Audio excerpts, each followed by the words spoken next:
Good morning. Next is the most awaited Professor Viswanathan Memorial Oration. There are quite a few surprises in the course of this program. Dr. Mohan probably is much more than an individual. So probably I will not introduce him, but I will define Dr. Mohan. He is well popular globally in every nook and corner of the world, and I have personally experienced that, not as Dr. Mohan, but as Dr. Mohan. And he is the godfather. He is the man behind who has elevated the status of diabetes in the country. And his untiring efforts all these years have elevated the status of diabetologists in this country. And I am extremely privileged and proud to welcome him over to the dais. And it is a dream come true for doctors in Kerala. Padmasree Dr. Mohan delivering an oration. And there is another surprise. This oration is in memory of his own father, Professor M. Viswanathan, a legendary personality who is considered as the father of diabetology in India, who started the first diabetes department at Stanley Medical College 1 year after India became independent, a milestone, a part of history of medicine in India. And he pioneered his efforts in research, especially in the prevention of diabetes. He again started the first diabetes clinic in India at Royapuram. And his efforts are being continued by the generations. And here, he's going to deliver his original research on prevention of diabetes, which will have profound impact on public health. And I respectfully invite Dr. Viswanathan Mohan sir.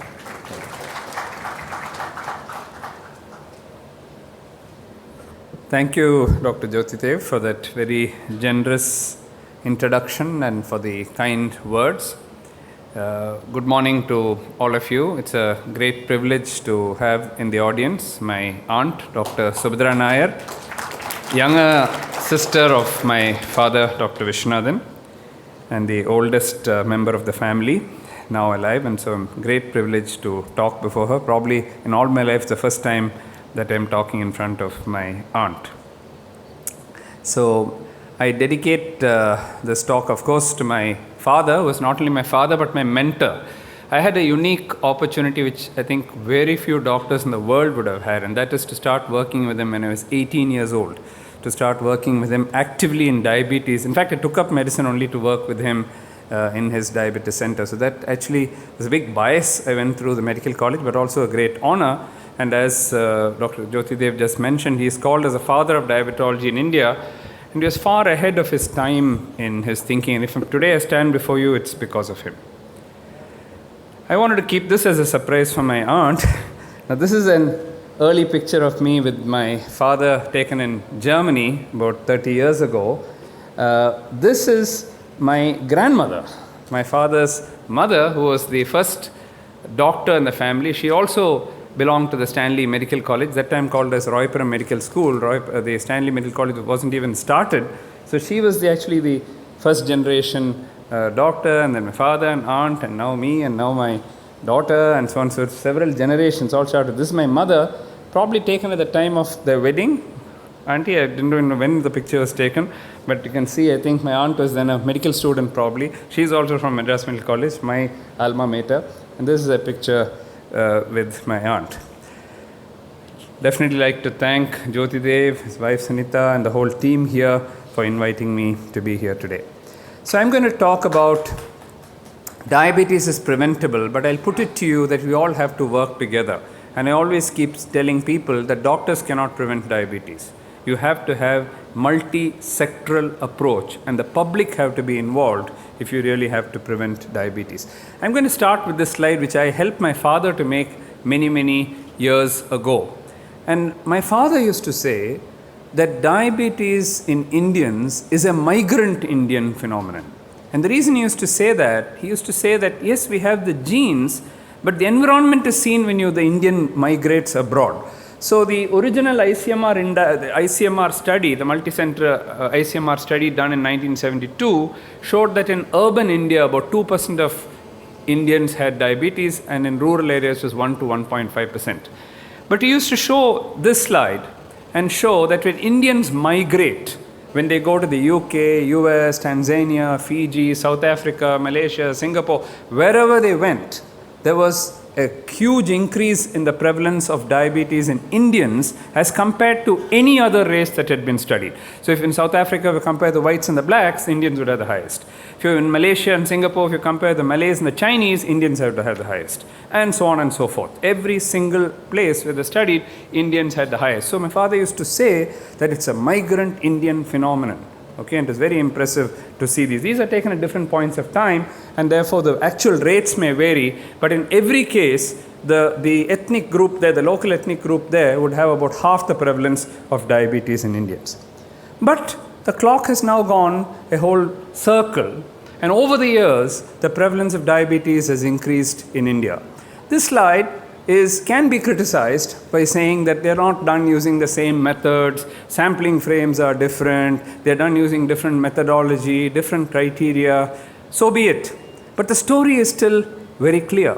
If you look at the prevalence rates of diabetes in urban India, it's a consistent story, starting with 1%, 2%, 3%, 4%, 5%, 6%, 11, 12, 14, 19, 20, and so on. So it is consistently increasing, and also in rural areas, again 1%, 2%, 4%, 6%, 14, 16 in rural area. We haven't finished the Kerala part of the INDIAB study, which I'll talk about, but I won't be surprised if in Kerala the rural prevalence is actually higher than the urban prevalence, because Kerala is a complete opposite of everything else, and probably a couple of years later I'll come back and give you the Kerala figures. But we do have some recent data which is very startling. So we asked the question, okay, it was a migrant phenomenon. Is it a migrant phenomenon now? So we looked at recent data from the MASALA study done in the US. MASALA stands for Mediators of Atherosclerosis in California. So the MASALA study was done in Indians living in San Francisco, in the Bay Area, and compared that with a CARS study. CARS stands for Cardiovascular Risk Surveillance Study. There's an NIH-funded study done in Chennai, New Delhi, and Karachi. Okay? We took the age group 40 to 84 years because that is the age group in the MASALA study. Okay? And shown in red is the prevalence of diabetes in Indians in Chennai. It's a representative study of Chennai. And in yellow, the Indians in San Francisco. And you can see that at every age point now, 40 years upwards, the Indians in Chennai actually have higher prevalence of diabetes than the migrant Indians. A complete reversal of what my father said 30 to 40 years ago. To me, this is good news and bad news. The good news is that the people abroad, Indians abroad, have started realizing that there's something to do. There's so much of awareness. They become so much health conscious that they've started walking, they've started exercising, they've started controlling their diet, and their levels of diabetes have leveled off. The bad news is that in India, we haven't got there. We're still worried about infectious diseases, communicable diseases. We're not worried about diabetes. And without our own knowledge, diabetes has crept up on us. And today we have higher rates of diabetes. I don't know that my father would ever have believed or thought that this was actually possible. More worrisome, if you forget about San Francisco and just concentrate on Chennai, and the data from Delhi is exactly the same. Karachi is exactly the same. So Chennai is not an isolated city where this is happening. In fact, Delhi is worse. We're going to publish this. But if we just look at pre-diabetes and diabetes, pre-diabetes shown in red and diabetes shown in yellow, and this is representative of the population, okay, above 40 years of age in Chennai. If you look at age 50, 55, 68% of the population and 73% of the population in Chennai has either diabetes or pre-diabetes, which means only 27% of the population has normal glucose tolerance. Above age 50, if you walk on the road in Chennai and pick people up and just randomly do GTT, less than a quarter of them will have a normal glucose tolerance. And I bet that in Kerala, it will probably be higher, because the socioeconomic status, your education, literacy, so many things are different here, and it will be very frightening when you get the Kerala data. But I now switch from Chennai to India. And the reason I do this is because when I was at the peak of doing all these epidemiological studies, my daughter Anjana, who was an undergraduate student, came up to me at the Ramchandra Middle College, and a teacher, Dr. George Abraham, is here in the audience. She came up to me and said, "You know what, Papa, all your studies are totally useless. Totally useless." And she said, "Why are you saying that? It's all getting published everywhere.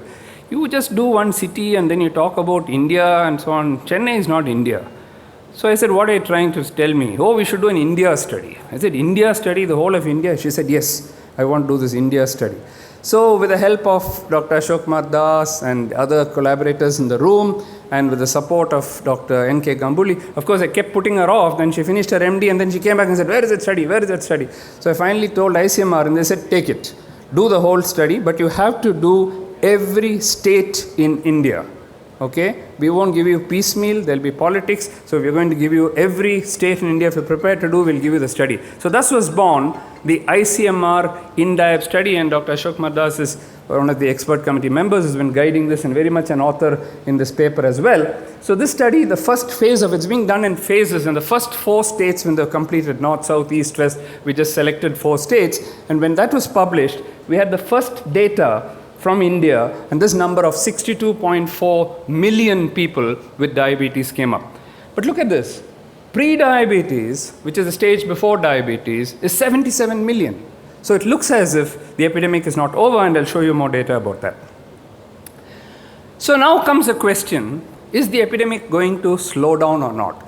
If you want to find that out, you need long-term longitudinal data. In other words, you need incidence data. Unfortunately, in our country, we have only cross-sectional data. Even that is very little. Incidence data is non-existent. Luckily for us, we had started a massive study called as the CURES study about 10 years ago, and we were able to actually follow up those people in Chennai who had tested 10 years ago and have a 10-year follow-up of the same individuals who had normal glucose tolerance or pre-diabetes 10 years ago, and published the first incidence data. This again, my daughter is in charge of this. Anjana, we miss her today. She's not here due to a personal reason. And so she took up the study, and we just published it in Diabetes Care a few weeks ago actually, where in August 2015 actually. And there we have the first incidence data. So this tells us whether the epidemic is over or not. What was very worrisome was that when we looked at 1,000 people with normal glucose tolerance, remember these are people in 2001 who did not have even pre-diabetes, they had absolutely normal glucose tolerance. At the end of 10 years, we looked at how many of them developed IGT, how many of them developed IFG, how many had combined IFG and IGT. These are all the pre-diabetic states. And if you look at all of them put together, the incidence rate was 29 per 1,000 years. That means from normal glucose tolerance, they have progressed to pre-diabetes. There are only 2 or 3 studies in the world actually which have started with people with normal glucose tolerance and went to a stage of pre-diabetes. But what I want to draw your attention to is this one, the bottom one, where from normal glucose tolerance, development of diabetes in 10 years' time, it's not pre-diabetes, they've straight gone to stage of diabetes. This is 22 per 1,000. We always suspected that the conversion rate from diabetes, from pre-diabetes to diabetes is very high in Indians. But here is data to show that not only from normal glucose tolerance they develop pre-diabetes, but in a 10-year period they actually develop diabetes itself. This is one of the fastest progression of any ethnic group in the world. So this is bad news for us, and it's telling us that the conversion rates here are extremely fast. And that is the bottom line for the rest of my talk, because unless you do prevention, we will not be able to handle this epidemic of diabetes in the future. The big question is, yes, we call this as the Asian Indian phenotype or the South Asian phenotype. Is this due to genetic factors? Are we all born with the genes which make us diabetic? Or is it due to environmental factors? I'll cut a very long story short and just show you one paper. This is a breakthrough paper which was published in Nature Genetics with a set of colleagues, and we're very happy to be part of this study. It had 40,000 people with diabetes and 40,000 controls. 80,000 people study, published in Nature Genetics in 2011. In this paper, we showed 6 novel genes which are found only in Indians and not found in Chinese, Japanese, Europeans, or any other race. So it is clear that there are some genes which make us uniquely susceptible to diabetes. But then I would play the devil's advocate and say, well, we had these genes in my father's time also. In 30 years, all our genes didn't change. Georgie's genes didn't change, my genes didn't change in 30 years. So what changed? What changes the environment? It's the environment which is producing diabetes. So let's look at these environmental factors. I would say that today India is suffering from a disease called affluenza. Affluenza is being affluent. That also is a disease. Because if you have too much of it, it leads to ill health unless you look after yourself. So instead of carrying weights on their head, people only carry mobile phones on their head now. Okay? Instead of playing in the field, people play virtual football now. You don't have to go to the field. With your computer, you can play football now, okay? And instead of eating the frugal meals that we ate, these youngsters, okay, who are working now to US time, not able to sleep now, okay? They also eat junk foods because that's what they get in the night in these call centers where they work. So all this adds to 3 things. 1, there is increased calories. There's also glycemic load. Your sugar content is actually going up. There is decreased physical activity because all the time we are sitting down and not working. And the third, urbanization with many factors we don't understand, such as pollution, endocrine disruptors, and so on, which is a new field which is emerging. But just let's look at these 2, the glycemic load and the decreased physical activity. This idea was actually given to me by my guru, Bhagwan Sri Satya Sai Baba. In one of the interviews, he asked me, in a closed interview, he said, Dr. Mohan, what is the cause of the epidemic in India? And I was completely taken by surprise because suddenly he turned to diabetes. And I said, that time our paper was just getting published. So I said, is it genes? No, genes cannot produce an epidemic. How can it produce? It's environment which is changing. Think of something very common. You have the data, he said. I said, I have the data. How does he? Okay. So then he said, have you looked at your rice data? You go back and look at your rice data. It is a rice which is thing. You've got the data and you just analyze it, he said. So I went back immediately, looked at the rice data, and this is showing you how much rice is eaten in Chennai. The first quarter, second quarter, third quarter, and the fourth quarter of rice adjusted for everything else. So BMI, physical activity, family history of diabetes, socioeconomic status, everything adjusted. By the time you go from the first quartile to the fourth quartile, from 200 grams of rice to 400 grams of rice, 4 times is the higher prevalence of diabetes. Okay? So there's a direct correlation in this epidemiological study. We have now started doing intervention studies, and we find that if you substitute it with brown rice, for example, glucose levels come down, insulin levels come down. But people didn't like brown rice, okay? And they hate it. So how are you going to work with this? We then started a major collaboration with the agricultural industry, almost 8 to 10 years of work, over 200 varieties of rice. We went back to the seeds, started with hypothesis that resistant starch is the one which you need to slow down the GI absorption, looked at the amylose content of various rice, went completely into the agricultural field, and after many years of work, suddenly, eureka, we are able to hit upon a rice which is called it's now called Dr. Mohan's high fiber rice. This is the first rice in the world discovered in India which has the highest fiber content, more than 5 times fiber content than any other rice in the world. We applied for a patent for it. It's now available in the market. I don't know in Trivandrum whether it's available, but certainly all over Tamil Nadu, and soon we are taking it abroad also. And this rice we have now shown has the highest dietary fiber, 8 grams compared to 1 gram in ordinary rice, 1 to 1.5 grams. We have done glycemic index studies which have shown that it has considerably lower glycemic index. So now people can eat the same amount of rice and their blood glucose levels will not go up. So this, we think, it can be one thing for both control and for prevention of diabetes. What about physical activity? This is again data from Chennai, where you look at those who have heavy physical activity, moderate physical activity, and light physical activity, and the sedentary ones seem to have almost a tripling of the diabetes even after you correct for the rice. So they seem to be 2 independent factors, the glycemic load, the carbohydrate, as well as the low physical activity. Anjana then asked the question, okay, if you have this data of incidence over 10 years and 15 years, how much of it is preventable? You can't change your parents, so you cannot change your genes. You can't prevent aging, which is another risk factor. So there are certain factors which are non-modifiable. What are the factors which are modifiable, and by doing so, can you prevent diabetes? So that's the question we asked in this paper, which was just published a couple of months ago. So what we found out is pretty simple. If you change your diet and add physical activity, 52% of diabetes can be prevented. If you add BMI to that, it becomes 63%. If instead of BMI you add waist, it's 71%. If you add BMI and waist, it's 73%.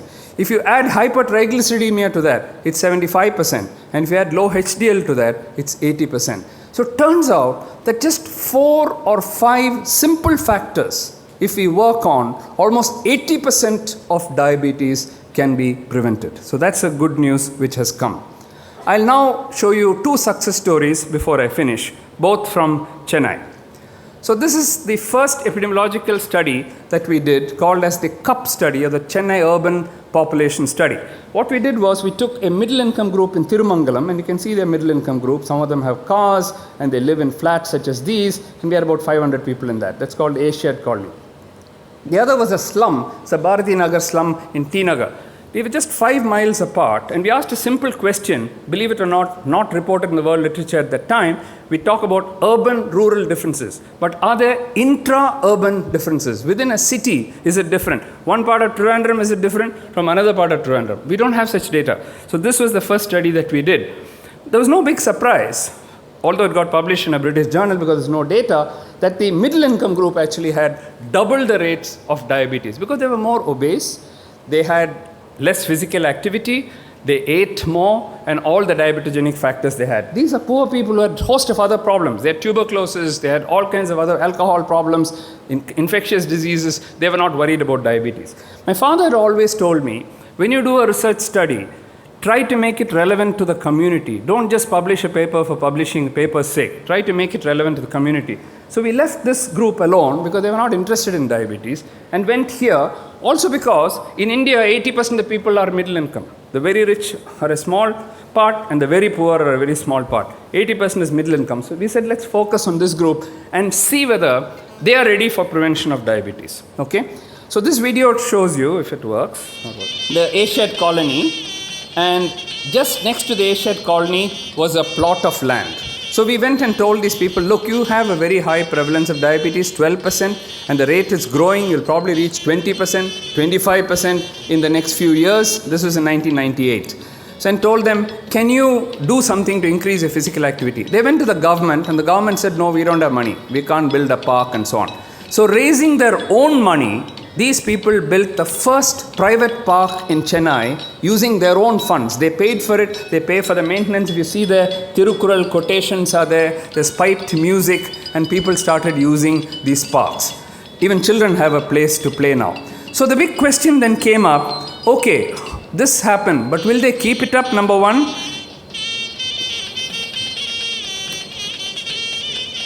Escape, huh? Okay.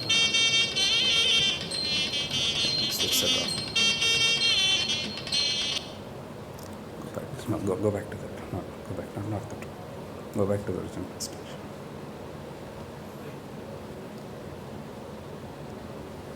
Okay. So the big question was, will they continue to do this physical activity?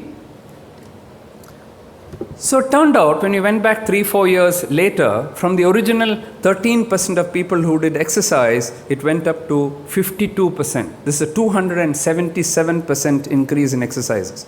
WHO got very excited by this because this is the first time that we know of in any country where people have built their own park, increased their physical activity on their own, and this is community empowerment. And they said, this is the way to prevent diabetes. That's why I kept saying that doctors can't prevent diabetes. It's only the public, the people, all working together. But the next question was, okay, you did all this. What happened to diabetes? You are a diabetologist. You're supposed to be preventing diabetes. So we went back 10 years later to the same colonies, the same 2 that we studied. Remember, we had predicted that diabetes will increase. These are studies which Dr. Ramchandran has done and which I have done in Chennai. And you can see from 2, 8, 10, 12, 14. By the time we went back, it had already reached about 18, 19% in Chennai. Today, I told you it's 24%. So at that time, it was 18, 20%. And in the colonies around Asiad colony, it was actually 22, 24%. So we said, okay, if we go back now to Asiad colony, and if it's anything less than 20% or less than 18%, it's definitely the effect of prevention. It's a very weak kind of argument. Many journals wouldn't accept it, saying this is not a randomized clinical trial, this is a stupid kind of research to do. But this is real life research. This is what we need. People don't do these kind of studies. So we went back. Remember, the original one was 12%. Now there is a non-modifiable risk factor, age. With every 10 years, your diabetes will go high, that you cannot prevent. So when we went back, we were very pleased to find it's only 15% in the Asian colony. Okay? It's dramatically lower than all the other colonies around there, which didn't have parks. So that's a good news. The bad news also came. You know, the low income group, we left them aside, saying that, no, you're not ready for diabetes prevention. We thought, okay, from 6%, it'll be like 7, 8%. We were shocked to find it's 15%. Okay, so it's equalized now. Where it was double earlier, now the poor and the middle income has become equal. In fact, the title of this paper published in Journal of Diabetes Science and Technology says Convergence of Prevalence Rates Among the Middle and the Low Income Group. I predict if I come back 10 years later and give you a talk, or even 5 years later, the poor will now have more diabetes than these people, because they know about how to do. They have parks, they have gyms, they know how to eat healthy, they know about their weight, they know everything. The poor people really don't know. They will start eating all the junk foods then, and that's what's happening. This is an example of translational research through community empowerment. And I put it to you that here in Trivandrum, here in Kerala, with all the educated people that you have, can't you repeat the story? It doesn't take much. We didn't spend a single rupee on it, except the research part, which nobody funded and I had to pay for it myself. But the people built their own park. I didn't build the park at all. It was only the motivation that you have to provide. You have to be a champion, a diabetes champion. Then you can do that. The last part I'm going to talk about is something even more exciting. While all this is going on, my late wife, Rema, kept saying, Mohan, we have to do something for the rural people. We haven't addressed the rural people. Okay? We are always talking about Chennai, urban, this, that. But 72% of India's population lives in rural areas. We don't even have a model. We searched around the whole literature in the world. There's not a single model which has been developed for non-communicable disease or diabetes in the world. So we said, okay, there are a lot of challenges in rural area, low literacy, transportation problems, all kinds of things. So we said, can we make the 5A test possible in rural areas? In other words, make diabetes care available, accessible, affordable, appropriate, and acceptable in rural India. If we do that, we have cracked it. Okay? How do you do this? How do you ask doctors to go to rural areas? They won't go. There are no schools there. There's no electricity there. There's no water there. There's nothing there. So doctors won't go. So how will you solve this? So we had to come up with an idea. Providence. When you have an idea, Mahatma Gandhi says that if you have an idea and if it's for the people, providence, divine intervention will come and it will happen. You just have to think about it. That's the magic of believing. While we were discussing this, I got a call from the zamindar of a village in Chunampet, and he said, come and see me. So I said, sir, where is Chunampet? I don't know where is Chunampet. Hey, it's in Kanchipuram district. Please come and see me. So I went there. And I went there, he said, okay, Mohan, I've been observing your work. I want to help you. He's a bachelor. His whole village belongs to him. Hundreds and hundreds of acres belongs to him. So he said, you know what? I'm going to give away 10 acres of land to you, free. I said, thank you. He said, no, not so fast. You tell me. I knew there must be a catch somewhere. So he said, tell me what you'll do. Tell me your plan. I'll give you 10 minutes. Go out, come back. So I thought, and then I came back. I said, I'm ready, sir. He said, yes. I said, sir, I'll do two things. One is, from Chunampet, since you're giving this free, I will not take 1 rupee. In other words, I will spend on Chunampet, because let's join in this and do something for your people. Second is, when you gave me a call, I didn't know where Chunampet is. By the time I finish, Chunampet will become world famous. So your village will become world famous. Everybody will talk about it. He liked it. He wrote out the land to me. I then went to the World Diabetes Foundation and said, you know what, we need some help. We need some money, we need a van, I need telemedicine to do this. I went to ISRO, the Indian Space Research Organization. They gave me the satellite free. So with that, we built this So for those of you who don't know where Chunampet is, that is Chennai, and that's Kanchipuram district, and the lowermost portion, southern portion, is Chunampet. So with this, we built this van, this telemedicine van, with all infrastructure inside, including the retinal camera and screening for urine albuminuria and Dopplers and ECGs and biotensiometry, foot, everything, and that's a satellite inside. It will fold in when you travel. And this can go from village to village. So we built this from scratch. We bought the chassis and built it from scratch. So then this video shows you what we do when we go to these villages. So we took people, what did Abdul Kalam say? Pura, providing urban amenities in rural areas. You can't get the rural people to come to urban areas. They won't go back. We have to go to them. So we took the people from these villages, trained them how to do blood sugars. You don't need doctors to do. These are high school dropouts. Okay? So we taught them that. Then this lady, for example, has diabetes. Then what do? The Bionis Park just outside her house. So we go there, and inside we do the biotensiometry and so on. This man is a van driver. Okay, what does he do the rest of the time? He's an eye technician. Okay, so we train him. He'll never get a job. So we trained him to do all that he has to do. So the pictures are taken, retinal pictures are taken, zoomed back to our center where Dr. Prathipa, our senior ophthalmologist, is talking to this person and saying that you have got diabetic retinopathy or you don't have diabetic retinopathy. So Sai Rural Diabetes Center, this is my wife and I donated the entire money for this and built the center there for follow-up. Dr. Rakesh was practicing there as an MBBS doctor. We called him, trained him, and put him back there as a diabetologist. So he actually runs the whole center now. It's completely non-profit. It's registered as a trust. If we ever make money, we still haven't made money after 8 years. If we ever make money, it will serve more villagers in that particular place. So what happened was a big success story.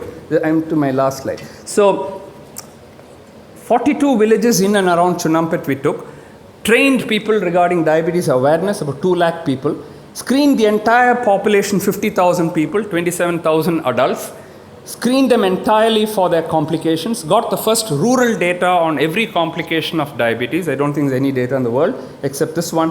And most important was that the HbA1c of these entire villagers who didn't even know what diabetes was, using the lowest cost generic drugs, sulfonylurea and metformin, we were able to bring the A1C down by the end of the first year from 9.3 to 8.5. Now it's around 8 or 7.8 or 8% A1C. And this was published in this journal.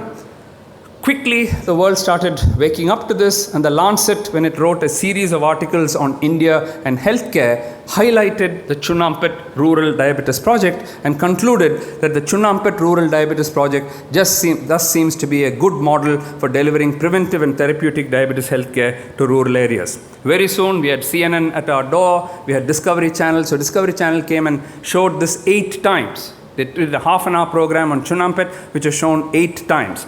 Le Monde is the largest French newspaper in the world. And this had a first page story, and those of you who can read French, it says in India, the poor can now afford diabetes treatment. Okay? And then BBC had a story on this. Many magazines and newspapers wrote about it. But the most satisfying of all was this book called Jugaad. Jugaad in Hindi means innovation. And this is not on healthcare. This is about India's innovation. Okay? And there's a whole chapter in this book. Chapter number 4 is on the Chunampet project. This is the only project selected in healthcare. And they say that this is how innovation should occur. And they are appealing to business people and saying that if each businessman, if Ambani and others each adopted 100 villages, 200 villages, 300 villages, if every NGO selected 10, 20, 30 villages, India's problem is solved. Rural healthcare is provided. You don't even need the government after that. We can take over the work of the government and do it on a non-profit basis. So I would like to put it to you that diabetes is preventable, but teamwork and passion are needed, and together we can do it. We are not in competition here.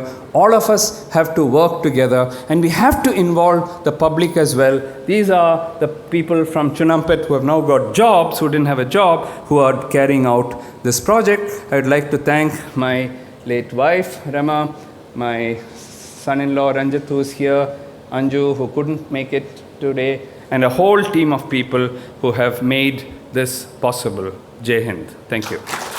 Congratulations. A truly amazing and memorable oration.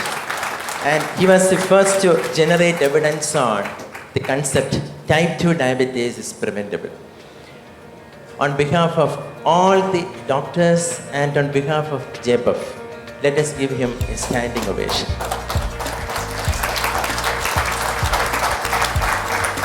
And a profound gratitude to Dr.